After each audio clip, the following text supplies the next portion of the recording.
ਪਿਆਰੇ ਦੋਸਤੋ, ਮੈਂ ਅੱਜ ਪਾਠ ਕਰਨ ਜਾ ਰਹੀ ਹਾਂ ਸਵੈ ਲਿਖਤ ਕਹਾਣੀ ਕਲਕੱਤੇ ਵਾਲੀ ਚੁੰਨੀ ਦਾ।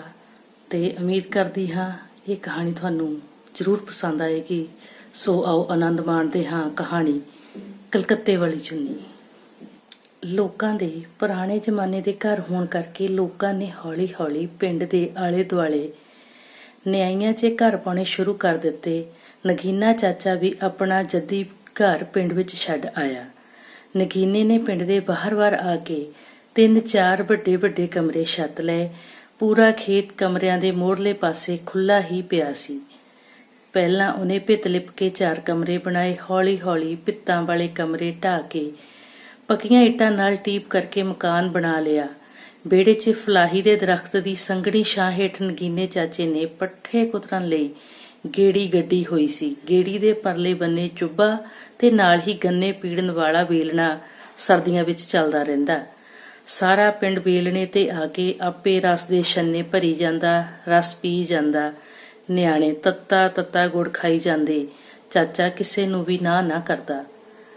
ਚਾਚੇ ਨਗੀਨੇ ਦਾ ਸਰੀਰ ਕੜਾਹੇ ਵਰਗਾ ਤਕੜਾ ਸੀ। 6 ਫੁੱਟ ਤੋਂ ਉੱਚਾ ਉਹਦਾ ਕੱਦ, ਖੁੱਲੀ ਦਾੜੀ। ਸਮੇਂ ਨੇ ਉਹਦੇ ਸਰੀਰ ਤੇ ਭੋਰਾ ਵੀ ਅਸਰ ਨਹੀਂ ਸੀ ਕੀਤਾ। ਮੈਂ ਉਹਨੂੰ ਬਚਪਨ ਤੋਂ ਜਿਉਂ ਦਾ ਤਿਉਂ ਹੀ ਵੇਖਦੀ ਆ ਰਹੀ ਸੀ। ਸਾਰਾ ਟੱਬਰ ਉਹ ਤੋਂ ਤਰਾਹ ਕਰਦਾ। ਜਦੋਂ ਉਹ ਖੇਤ ਨੂੰ ਤੁਰ ਜਾਂਦਾ ਤਾਂ ਕੁੜੀਆਂ ਦੀ ਆਵਾਜ਼ ਨਿਕਲਦੀ। ਨਿਆਣੇ ਕੰਨ 'ਚ ਪਾਈ ਗਲੇਲ ਵਾਂਗ ਰੜਕਦੇ ਨਹੀਂ। ਕੀ ਮਜਾਲ ਉਹਦੇ ਨਿਆਣੇ ਉਹਦੇ ਸਾਹਮਣੇ ਉੱਚੀ ਸਾਹ ਵੀ ਲੈ ਜਾਣ। ਚਾਚੇ ਦੇ 6 ਮੁੰਡੇ ਹੋਏ ਤੇ 2 ਕੁੜੀਆਂ। 1947 ਦੀ ਵੰਡ ਵੇਲੇ ਚਾਚਾ ਬਹੁਤ ਤਕੜਾ ਸੀ। ਨਗੀਨੇ ਦੇ ਆਪਣੇ ਪਿੰਡ ਤਾਂ ਕੋਈ ਮੁਸਲਮਾਨ ਨਹੀਂ ਸੀ, ਪਰ ਨਾਲ ਦੇ ਪਿੰਡ ਜ਼ਰੂਰ ਮੁਸਲਮਾਨਾਂ ਦੇ ਘਰ ਸਨ। ਜਦੋਂ ਹਾਹਾਕਾਰ ਮਚੀ ਤਾਂ ਚਾਚੇ ਨਗੀਨੇ ਨੇ ਵੀ ਬਹੁਤ ਮਾਰ ਵੱਢ ਕੀਤੀ। ਜਿੱਦਣ ਉਹਨੇ ਘੁੱਟ ਪੀਤੀ ਹੁੰਦੀ ਉਸ ਦਿਨ ਉਹ ਰੌਲੇ ਦੇ ਹੱਲਿਆਂ ਦੀਆਂ ਗੱਲਾਂ ਸ਼ੇਕੀ ਮਾਰ ਸੁਣਾਉਂਦਾ। 47 ਦੀ ਵੱਢ ਟੁੱਕ ਦੀਆਂ ਗੱਲਾਂ ਮੈਨੂੰ ਚੰਗੀਆਂ ਨਾ ਲੱਗਦੀਆਂ। ਮੈਨੂੰ ਚਾਚੇ ਦਾ ਚਿਹਰਾ ਵੀ ਬੁਰਾ ਜਿਹਾ ਲੱਗਣ ਲੱਗ ਪੈਂਦਾ। ਉੱਦਾਂ ਮੈਨੂੰ ਨਗੀਨਾ ਚਾਚਾ ਬਹੁਤ ਚੰਗਾ ਲੱਗਦਾ ਸੀ।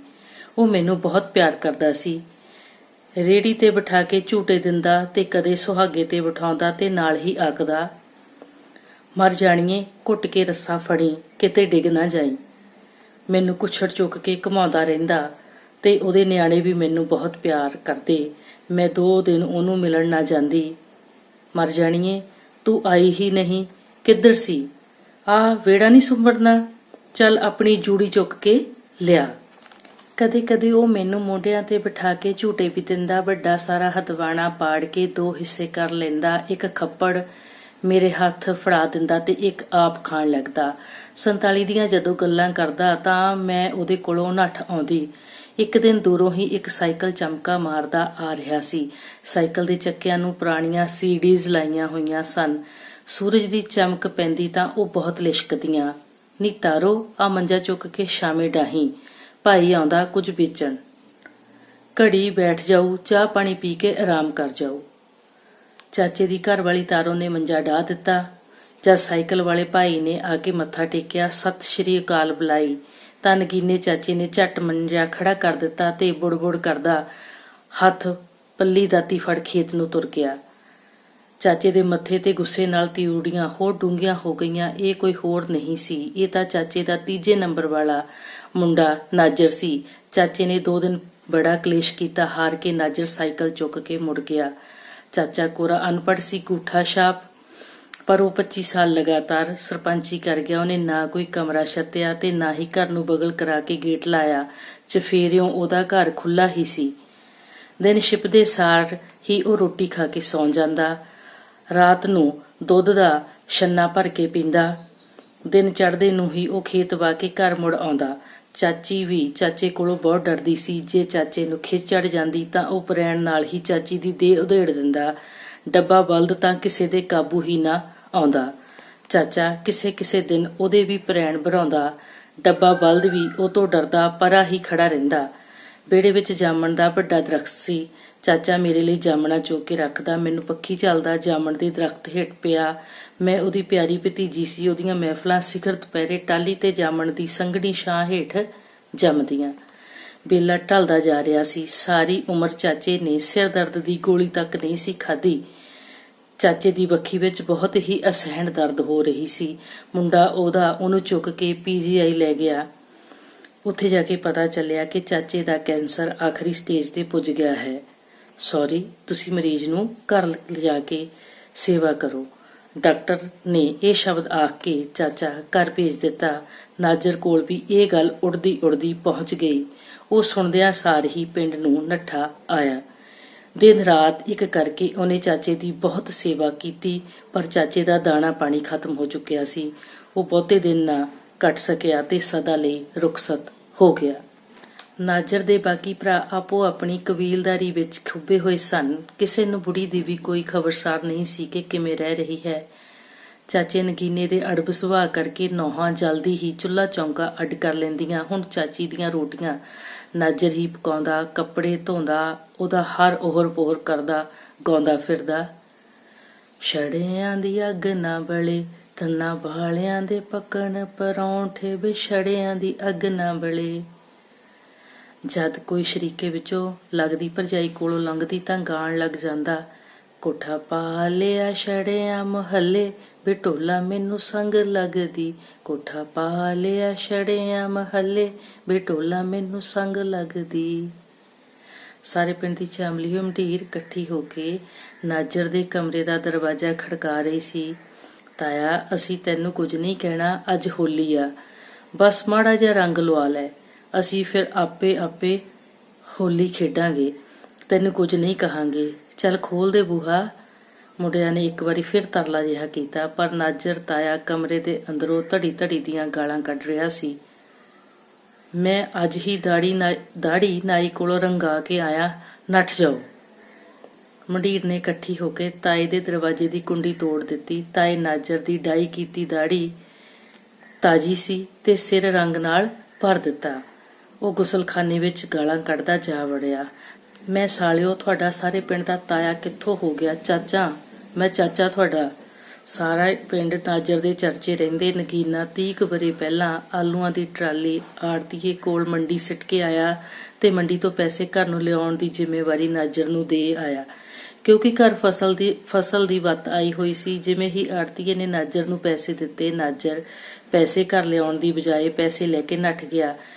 ਮੁੜ ਕਦੇ ਪਿਓ ਤੋਂ ਡਰਦਾ ਪਿੰਡ ਨਾ ਵੜਿਆ। ਪਿੰਡ ਕਦੇ ਖਬਰ ਆਉਂਦੀ ਸੀ ਕਿ ਨਾਜਰ ਆਪਣੀ ਮਾਸੀ ਦੇ ਰਹਿੰਦਾ ਹੈ। ਕਦੇ ਉਹ ਕਲਕੱਤੇ ਨੂੰ ਟਰੱਕ ਡਰਾਈਵਰਾਂ ਨਾਲ ਚਲਿਆ ਜਾਂਦਾ ਤੇ ਕਦੇ ਉਹ ਭਾਖੜੇ ਡੈਮ ਕੋਲ ਇੱਕ ਪਿੰਡ ਵਿੱਚ ਆ ਕੇ ਕਿਸੇ ਦੇ ਖੇਤਾਂ ਵਿੱਚ ਰਹਿਣ ਲੱਗ ਜਾਂਦਾ। ਉਹ ਕਿਸੇ ਦੇ ਨੰਗਲ ਲਾਗੇ ਖੇਤਾਂ ਵਿੱਚ ਰਹਿੰਦਾ। ਇੱਥੇ ਵੀ ਕੋਈ ਟਰੱਕ ਡਰਾਈਵਰ ਹੀ ਲੈ ਆਇਆ ਸੀ। ਉਹਨਾਂ ਨਾਲ ਖੇਤੀਬਾੜੀ ਦੇ ਕੰਮ ਧੰਦੇ ਵਿੱਚ ਹੱਥ ਵਟਾਉਂਦਾ, ਨਾਲੇ ਪਸ਼ੂਆਂ ਨੂੰ ਪੱਠੇ ਦੱਥੇ ਪਾ ਪਾਣੀ ਧਾਣੀ ਪਿਲਾ ਛੱਡਦਾ ਸੀ। ਨਾਜਰ ਚੋਰੀ ਛਿਪੇ ਪਿੰਡ ਆਉਂਦਾ, ਆਪਣੇ ਪੇ ਕੋਲੋਂ ਡਰਦਾ, ਘਰ ਨਾ ਵੜਦਾ, ਪਰ ਉਹ ਆਪਣੀ ਮਿਹਨਤ ਨਾਲ ਕੀਤੀ ਕਮਾਈ ਦੇ ਪੈਸੇ ਜੋੜ ਕੇ ਰੱਖਦਾ। ਉਹ ਦੱਸਦਾ ਫਿਰਦਾ, ਮੈਂ ਅਕਾਊਂਟ ਖੁਲਾਇਆ, ਮੇਰੇ ਕੋਲ ਤਾਂ ਹੁਣ ਲੱਖ ਤੋਂ ਵੀ ਉੱਪਰ ਰੁਪਇਆ ਹੋ ਗਿਆ। ਉਹ ਆਪਣੀ ਸ਼ਰੀਕੇ ਵਿੱਚ ਲੱਗਦੀ ਭਾਬੀ ਦੀਆਂ ਮਿੰਨਤਾਂ ਤਰਲੇ ਕਰਦਾ, ਮੈਨੂੰ ਵਹੁਟੀ ਲਿਆ ਦੇ ਭਾਬੀ, ਤੇਰੇ ਸਾਰੀ ਉਮਰ ਪੈਰ ਧੋ ਪਿਉ। ਭਾਬੀ ਹਰ ਵਾਰੀ ਲਾਰਾ ਲਾ ਕੇ ਚਲੀ ਜਾਂਦੀ। ਵਾਰੀ ਭਾਬੀ ਤੋਂ ਖਿਜਿਆ ਕਲਕੱਤੇ ਚਲਿਆ ਗਿਆ। ਆਪਣੇ ਟਰੱਕ ਡਰਾਈਵਰ ਸਾਥੀ ਨਾਲ ਉੱਥੇ ਜਾ ਕੇ ਉਹਨੇ ਮੁੱਲ ਤਾਰ ਤੀਵੀਂ ਖਰੀਦ ਲਈ। ਉਹਨੂੰ ਗਹਿਣਾ ਗੱਟਾ, ਸੁਰਖੀ ਪਾਊਡਰ ਤੇ ਹੋਰ ਕਈ ਨਿੱਕ ਸੁੱਕ ਲੈ ਕੇ ਦਿੱਤਾ। ਕਲਕੱਤੇ ਵਾਲੀ ਨੂੰ ਰੋਟੀਆਂ ਨਾ ਪਕਾਉਣੀਆਂ ਆਣ, ਨਾਜਰ ਆਪਣੇ ਹੱਥੀਂ ਉਹਨੂੰ ਰੋਟੀਆਂ ਪਕਾ ਕੇ ਦੇਵੇ। ਹਾਂ ਦੱਸ, ਸਵਾਦ ਲੱਗੀ ਰੋਟੀ? ਉਹ ਵਹੁਟੀ ਆਪਣੀ ਨੂੰ ਬੜੇ ਹੀ ਪਿਆਰ ਨਾਲ ਪੁੱਛਦਾ। ਅਜੇ ਕੁਝ ਰਾਤਾਂ ਹੀ ਲੰਘੀਆਂ ਸਨ। ਕਲਕੱਤੇ ਵਾਲੀ ਵਹੁਟੀ ਨੇ ਰਾਤ ਦੇ ਹਨੇਰੇ ਵਿੱਚ ਸਾਰਾ ਨਿੱਕ ਸੁੱਕ ਸਮੇਟਿਆ। ਨਾਜਰ ਨੂੰ ਸੁੱਤੇ ਪਏ ਨੂੰ ਛੱਡ ਗਈ। ਕਿੱਲੀ ਤੇ ਉਹਦੀ ਲਾਲ ਰੰਗ ਦੀ ਚੁੰਨੀ ਤੇ ਘੱਗਰੀ ਲਟਕਦੀ ਰਹਿ ਗਈ ਤੇ ਨਾਲੇ ਨਾਜਰ ਦਾ ਖਾਲੀ ਟਰੰਕ। ਨਾਜਰ ਉੱਠਦਿਆਂ ਸਾਰ ਹੀ ਹੱਕਾ ਬੱਕਾ ਰਹਿ ਗਿਆ। ਨਾਜਰ ਬਹੁਤ ਨਿਰਾਸ਼ ਸੀ। ਉਹ ਕਲਕੱਤਿਓਂ ਤੁਰਨ ਲੱਗਾ ਤਾਂ ਕਿੱਲੀ ਤੇ ਟੰਗੇ ਦੋਵੇਂ ਕੱਪੜੇ ਆਪਣੇ ਟਰੰਕ ਵਿੱਚ ਪਾ ਲਏ। ਨਾਜਰ ਉਹ ਚੁੰਨੀ ਹਮੇਸ਼ਾ ਹੀ ਆਪਣੇ ਨਾਲ ਰੱਖਦਾ। ਜਦੋਂ ਕਿਤੇ ਵਿਹਲਾ ਹੁੰਦਾ ਤਾਂ ਮੁੰਡਿਆਂ ਨੂੰ ਕਲਕੱਤੇ ਵਾਲੀ ਕਹਾਣੀ ਸੁਣਾਉਣ ਲੱਗ ਪੈਂਦਾ। ਸੁਣਨ ਵਾਲਾ ਬੜਾ ਅਫਸੋਸ ਜ਼ਾਹਰ ਕਰਦਾ ਤੇ ਪਿੱਠ ਪਿੱਛੇ ਉਹਦਾ ਮਜ਼ਾਕ ਉਡਾਉਂਦਾ। ਨਾਜਰ ਭਾਖੜੇ ਡੈਮ ਲਾਗੇ ਖੇਤਾਂ ਵਿੱਚ ਪੱਕਾ ਹੀ ਟਿਕਿਆ ਹੋਇਆ ਸੀ। ਉਹ ਵੀ ਨਾਜਰ ਨੂੰ ਬੜਾ ਮੋਹ ਕਰਦੇ ਸਨ, ਨਾਲੇ ਕਾਮੇ ਕਿਹੜਾ ਟਿਕਦੇ ਹਨ। ਨਾਜਰ ਕੰਮ ਨੂੰ ਤਾਂ ਗੱਡਾ ਸੀ, ਜਿਵੇਂ ਸਰੀਰ ਵਿੱਚ ਬੰਬ ਫਿੱਟ ਕੀਤਾ ਹੋਵੇ, ਇਵੇਂ ਭੱਜਾ ਨੱਠਾ ਫਿਰਦਾ ਸੀ। ਨਾਜਰ ਦੇ ਹਿੱਸੇ 3 ਕੁ ਖੇਤ ਆਉਂਦੇ ਸਨ। ਨਗੀਨੇ ਚਾਚੇ ਨੇ ਜਿਉਂਦੇ ਜੀ ਉਹਦੇ ਨਾਂ ਕੁਝ ਨਹੀਂ ਸੀ ਕੀਤਾ, ਪਰ ਉਹਦੇ ਮਰਨ ਪਿੱਛੋਂ ਨਾਜਰ ਜ਼ਮੀਨ ਦਾ ਹੱਕਦਾਰ ਬਣ ਗਿਆ। ਭਰਾਵਾਂ ਨੇ ਬੜਾ ਜ਼ੋਰ ਲਾਇਆ ਜ਼ਮੀਨ ਉਹਦੇ ਨਾਮ ਨਾ ਲੱਗੇ। ਹੁਣ ਨਾਜਰ ਕੋਲ ਜ਼ਮੀਨ ਸੀ, ਬੈਂਕ ਦੀ ਕਾਪੀ ਤੇ ਪੈਸੇ ਸਨ। ਉਹ ਆਪਣੀਆਂ ਆਂਢਣਾਂ ਗੁਆਂਢਣਾਂ ਭਾਬੀਆਂ ਦੇ ਨਾਲ ਕੰਮ ਕਰਵਾਉਂਦਾ। ਭਾਬੀਆਂ ਵੀ ਆਪਣੇ ਜੇਠ ਨੂੰ ਪਤਿਆ ਕੇ ਰੱਖਦੀਆਂ। ਪਿੰਡ ਦੇ ਦੂਜੇ ਬੰਨੇ ਵੀ ਉਹਦੀ ਇੱਕ ਭਾਬੀ ਰਹਿੰਦੀ ਸੀ। ਕਿਸੇ ਕਿਸੇ ਦਿਨ ਉਹ ਉੱਧਰ ਗੇੜਾ ਮਾਰਨ ਚਲਿਆ ਜਾਂਦਾ। ਪਿੰਡ ਦਾ ਇੱਕ ਹੋਰ ਛੜਾ ਤਾਇਆ ਉਸ ਭਾਬੀ ਦੇ ਘਰ ਜੇ ਨਾਜਰ ਨੂੰ ਮਿਲ ਜਾਂਦਾ ਤਾਂ ਉਹ ਦੂਜੇ ਛੜੇ ਨੂੰ ਖਾਣ ਨੂੰ ਪੈਂਦਾ। ਤੈਨੂੰ ਘਰੇ ਕੋਈ ਕੰਮ ਨਹੀਂ? ਦੋਹਾਂ ਛੜਿਆਂ ਦਾ ਇੱਟ ਕੁੱਤੇ ਦਾ ਵੈਰ ਸੀ। ਨਾਜਰ ਵਾਲ ਕਾਲੇ ਕਰਦਾ ਤੇ ਸ਼ੀਸ਼ੇ ਮੂਹਰੇ ਖੜ ਕੇ ਅਨਾਬੀ ਪੱਗ ਬੰਨ੍ਹ ਲੈਂਦਾ। ਅਨਾਬੀ ਰੰਗ ਉਹਦਾ ਸਭ ਤੋਂ ਪਿਆਰਾ ਰੰਗ ਸੀ। ਹੱਥ ਵਿੱਚ ਚਮਕਦਾ ਪਿੱਤਲ ਦਾ ਕੜਾ ਪਾਉਂਦਾ। ਇੱਕ ਉਹਦੇ ਕੋਲ ਜੀਨ ਦੀ ਨੀਲੀ ਪੈਂਟ ਸੀ। ਵਿਆਹਾਂ ਸ਼ਾਦੀਆਂ ਤੇ ਇਹੀ ਉਹਦੀ ਪੱਕੀ ਡਰੈਸ ਸੀ।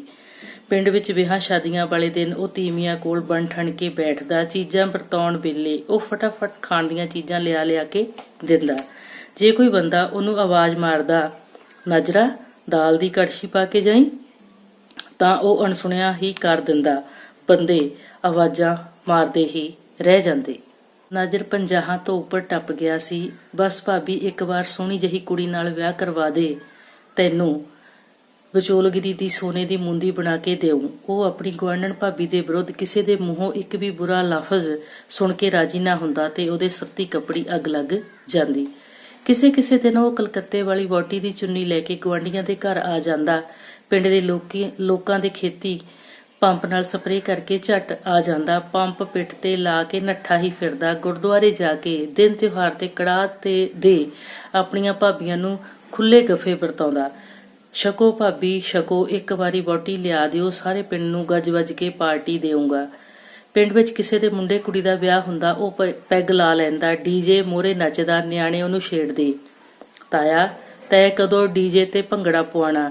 ਇੰਨਾ ਸੁਣਦੇ ਸਾਰ ਹੀ ਉਹਨੂੰ ਗੁੱਸਾ ਚੜ ਜਾਂਦਾ। ਭੈਣ, ਮੈਂ ਤੁਹਾਡਾ ਤਾਇਆ ਨਹੀਂ, ਚਾਚਾ ਲੱਗਦਾ। ਚਾਚਾ ਚਾਚਾ ਕਹੋ ਜਾਂ ਅੰਕਲ ਕਹੋ। ਉਹ ਐਤਵਾਰ ਤਾਂ ਅਖਬਾਰ ਵਿੱਚ ਵਿਆਹ ਦੇ ਇਸ਼ਤਿਹਾਰ ਵੀ ਪੜ੍ਹਦਾ ਤੇ ਰਿਸ਼ਤੇ ਕਰਵਾਉਣ ਵਾਲਿਆਂ ਦੇ ਵੀ ਆਪਣੀ ਡਾਇਰੀ ਵਿੱਚ ਨੰਬਰ ਨੋਟ ਕਰੀ ਰੱਖਦਾ। ਇੱਕ ਦਿਨ ਭਾਟੜਾ ਆ ਗਿਆ, ਹੱਥ ਦਿਖਾ ਲਵੋ, ਭਾਗ ਜਗਾ ਲਵੋ। ਨਾਜਰ ਨੇ ਵੀ ਉਹਦੇ ਮੂਹਰੇ ਆਪਣਾ ਹੱਥ ਰੱਖ ਦਿੱਤਾ। 5000 ਰੁਪਇਆ ਲੱਗਣਾ, ਤੇਰਾ ਵਿਆਹ ਚੜ੍ਹਦੇ ਕੱਤੇ ਹੋ ਜਾਣਾ। ਮੈਂ ਪਾਠ ਕਰੂੰਗਾ ਤੇ ਨਾਲੇ ਹਵਨ। ਭਾਟੜੇ ਨੇ 5000 ਰੁਪਇਆ ਆਪਣੀ ਜੇਬ ਵਿੱਚ ਪਾਇਆ ਤੇ ਜਾਣ ਲੱਗਾ। ਵਿਆਹ ਦੀ ਪੱਕੀ ਤਰੀਕ ਵੀ ਦੱਸ ਗਿਆ। ਜਿਸ ਦਿਨ ਭਾਟੜੇ ਦੁਆਰਾ ਦੱਸੀ ਵਿਆਹ ਦੀ ਤਰੀਕ ਲੰਘ ਗਈ। ਨਾਜਰ ਮੰਡੀਰ ਨੂੰ ਕੋਕ ਦੀ ਬੋਤਲ ਤੇ ਹੋਰ ਲਟਰਮ ਪਟਰਮ ਖਿਲਾ ਕੇ ਭਾਟੜੇ ਦੇ ਘਰ ਲੈ ਗਿਆ। ਮੁੰਡਿਆਂ ਨੇ ਭਾਟੜੇ ਨੂੰ ਕੁੱਟ ਕੇ ਅੱਧ ਪਚੱਧੇ ਪੈਸੇ ਤਾਂ ਨਾਜਰ ਨੂੰ ਮੜਵਾ ਦਿੱਤੇ। ਨਾਜਰ ਅੰਦਰੋਂ ਬਹੁਤ ਹੀ ਦੁਖੀ ਸੀ। ਸਾਰਾ ਦਿਨ ਬਣ ਠਣ ਕੇ ਪਿੰਡ ਦੇ ਗੇੜੇ ਮਾਰੀ ਜਾਂਦਾ। ਅੰਦਰੋਂ ਉਹ ਬਹੁਤ ਉਦਾਸ ਸੀ। ਇੱਕ ਦਿਨ ਅੱਧੀ ਦੁਪਹਿਰ ਤੱਕ ਨਾਜਰ ਨੇ ਦਰਵਾਜ਼ਾ ਹੀ ਨਾ ਖੋਲ੍ਹਿਆ। ਜਿਹੜਾ ਸ਼ੋਕਰ ਵਾਧਾ ਉਹਨੂੰ ਰੋਜ਼ ਤੰਗ ਕਰਦਾ ਸੀ, ਅੱਜ ਉਹਨਾਂ ਨੂੰ ਨਾਜਰ ਨਜ਼ਰੀ ਨਹੀਂ ਪਿਆ। ਉਹਨਾਂ ਨੂੰ ਰੋਜ਼ ਛੇੜਨ ਲਈ ਉਹ ਹੱਥ ਆ ਜਾਂਦਾ ਸੀ। ਉਹ ਸਾਰੇ ਇਕੱਠੇ ਹੋ ਕੇ ਉਹਦਾ ਬੂਹਾ ਖੜਕਾਉਣ ਲੱਗ ਪਏ। ਤਾਇਆ ਤਾਇਆ ਬੂਹਾ ਖੋਲ। ਤਾਇਆ ਉੱਠਿਆ ਨਹੀਂ। ਕਮਰੇ ਦੀ ਅੰਦਰੋਂ ਟਿਚਕਣੀ ਬੰਦ ਸੀ ਤੇ ਕੋਈ ਜਵਾਬ ਵੀ ਨਹੀਂ ਆ ਰਿਹਾ ਸੀ। ਮੁੰਡਿਆਂ ਨੇ ਅਖੀਰ ਬੂਹਾ ਭੰਨ ਦਿੱਤਾ। ਅੰਦਰ ਤਾਇਆ ਮੰਜੇ ਤੇ ਲੰਮਾ ਪਿਆ ਸੀ। ਕੰਨਾਂ ਨੂੰ ਹੈੱਡਫੋਨ ਲੱਗੇ ਹੋਏ ਸਨ। ਨਿਆਣਿਆਂ ਨੇ ਹੈੱਡਫੋਨ ਲਾ ਕੇ ਕੰਨ ਵਿੱਚ ਪਾ ਕੇ ਸੁਣਿਆ ਤਾਂ ਵਾਰ-ਵਾਰ ਇੱਕੋ ਹੀ ਗੀਤ ਵੱਜ ਰਿਹਾ ਸੀ। ਮੁੰਡਾ ਆਪਣੇ ਵਿਆਹ ਦੇ ਵਿੱਚ ਨੱਚਦਾ ਫਿਰੇ, ਮੁੰਡਾ ਆਪਣੇ ਵਿਆਹ ਦੇ ਵਿੱਚ ਨੱਚਦਾ ਫਿਰੇ, ਮੁੰਡਾ ਆਪਣੇ। ਤੇ ਭੌਰ ਉੱਡ ਗਿਆ ਸੀ। ਕਲਕੱਤੇ ਵਾਲੀ ਚੁੰਨੀ ਤਾਏ ਨੇ ਆਪਣੇ ਉੱਪਰ ਲਈ ਹੋਈ ਸੀ। ਤੋਂ ਤੁਸੀਂ ਹੁਣੇ ਹੀ ਆਨੰਦ ਮਾਣਿਆ ਮੇਰੀ ਲਿਖੀ ਕਹਾਣੀ ਕਲਕੱਤੇ ਵਾਲੀ ਚੁੰਨੀ। ਸੋ ਆਪ ਸਭ ਦਾ ਬਹੁਤ ਬਹੁਤ ਸ਼ੁਕਰੀਆ, ਬੜੀ ਮਿਹਰਬਾਨੀ। ਚੌਹਾਨ ਇੰਟਰਟੇਨਮੈਂਟ ਤੁਹਾਡਾ ਆਪਣਾ, ਤੁਹਾਡੇ ਲਈ।